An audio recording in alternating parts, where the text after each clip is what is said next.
ಉಡುಪಿ ವಿಧಾನಸಭಾ ವ್ಯಾಪ್ತಿಯ ವಿದ್ಯುತ್ ಸಮಸ್ಯೆಗೆ ಸಂಬಂಧಿಸಿದಂತೆ ಉಡುಪಿ ಶಾಸಕ ಯಶ್ಪಾಲ್ ಸುವರ್ಣ ಅಧ್ಯಕ್ಷತೆಯಲ್ಲಿ ಉಡುಪಿ ನಗರಸಭೆ ಕಚೇರಿಯಲ್ಲಿ ಮೆಸ್ಕಾಂ ಅಧಿಕಾರಿಗಳ ಸಭೆ ನಡೆದಿದೆ.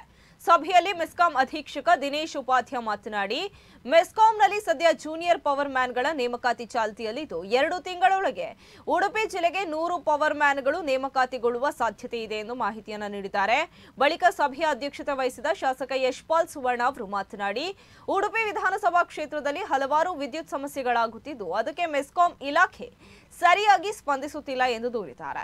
ಇನ್ನು ಮೆಸ್ಕಾಂ ಎಕ್ಸಿಕ್ಯೂಟಿವ್ ಇಂಜಿನಿಯರ್ ಪ್ರಸನ್ನ ಅವರು ಕೂಡ ಒಂದಿಷ್ಟು ವಿಚಾರಗಳನ್ನು ಪ್ರಸ್ತಾಪಿಸಿದ್ರು. ಸಭೆಯಲ್ಲೇ ಮೆಸ್ಕಾಂ ಎಕ್ಸಿಕ್ಯೂಟಿವ್ ಇಂಜಿನಿಯರ್ಗಳಾದ ಗಣರಾಜ್ ಭಟ್, ಪ್ರಶಾಂತ್, ನಗರಸಭೆ ಅಧ್ಯಕ್ಷ ಪ್ರಭಾಕರ್ ಪೂಜಾರಿ, ಉಪಾಧ್ಯಕ್ಷ ರಚನೆ ಹೆಬ್ಬಾರ್ ಸೇರಿದಂತೆ ಹಲವರು ಉಪಸ್ಥಿತರಿದ್ದರು.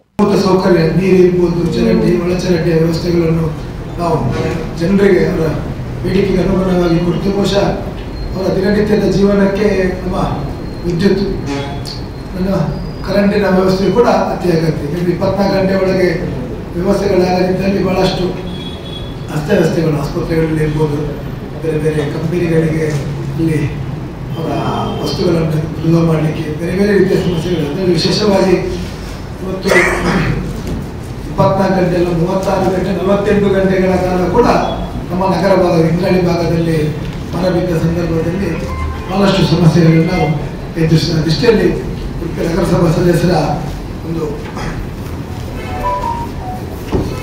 ಸಭೆಯಾಗಿದೆ. ಯಾಕೆಂದರೆ ಪ್ರತಿ ವಾರ್ಡ್ಗಳಲ್ಲಿ ಸಮಸ್ಯೆಗಳ ಬರ್ತುಂಟು. ಯಾಕೆಂದರೆ ನೇರವಾಗಿ ವಾರ್ಡ್ಗಳಲ್ಲಿ ಸಮಸ್ಯೆ ಆದಾಗ ಜನರಿಗೆ ಕಾಣುವವರು ಯಾರು ಹೇಳಿದರೆ ನಗರಸಭಾ ಸದಸ್ಯರು ಮತ್ತು ನಮ್ಮ ಪಂಚಾಯತ್ನ ಸಂಬಂಧಪಟ್ಟದಲ್ಲಿ ಪಂಚಾಯತ್ ಸದಸ್ಯರು.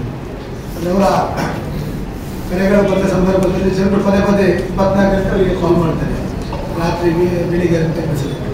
ಆದರೆ ಸರಿಯಾದ ನಮಗೆ ಸ್ಪಂದನೆಗಳು ಇವತ್ತು ಇಲಾಖೆಯಿಂದ ಸಿಗ್ತಿಲ್ಲ. ನಾವು ನಿಮ್ಮ ಇಲಾಖೆಯವರನ್ನು ದೂರದಲ್ಲ, ಇಲಾಖೆಯವರು ತಮ್ಮ ಪ್ರಾಮಾಣಿಕವಾದ ಪ್ರಯತ್ನಗಳನ್ನು ಮಾಡ್ತಾರೆ. ಅಂದರೆ ನಮ್ಮಲ್ಲಿ ಏನಾಗ್ತದೆ ಅಂದರೆ ನಮ್ಮ ಇಲ್ಲಿಯ ಪಾಪ್ಯುಲೇಷನ್ಸಿಗೆ, ನಮ್ಮ ಇಲ್ಲಿಯ ವ್ಯವಸ್ಥೆಗಳಿಗೆ ನಾವು ಅದಕ್ಕೆ ಪೂರಕವಾಗಿ ವ್ಯವಸ್ಥೆಗಳನ್ನು ಮಾಡಬೇಕಾಗ್ತದೆ. ಇದನ್ನೇ ಒಂದು ದೊಡ್ಡ ಸಮಸ್ಯೆ ಅಂದರೆ ಕಂಟ್ರೋಲ್ ರೂಮ್ನ ನಂಬರನ್ನು 1912 ಅಂತ ಈಗಾಗಲೇ ನಾವು ಪತ್ರಿಕೆಯಲ್ಲಿ ನೀಡಿದ ಕಂಟ್ರೋಲ್ ರೂಮ್ ನಂಬರ್ ಬಹುಶಃ ಕೆಲವೊಂದು ಸಂದರ್ಭದಲ್ಲಿ ಅದಕ್ಕೆ ನೋ ರೆಸ್ಪಾನ್ಸ್ ಬರ್ತದೆ.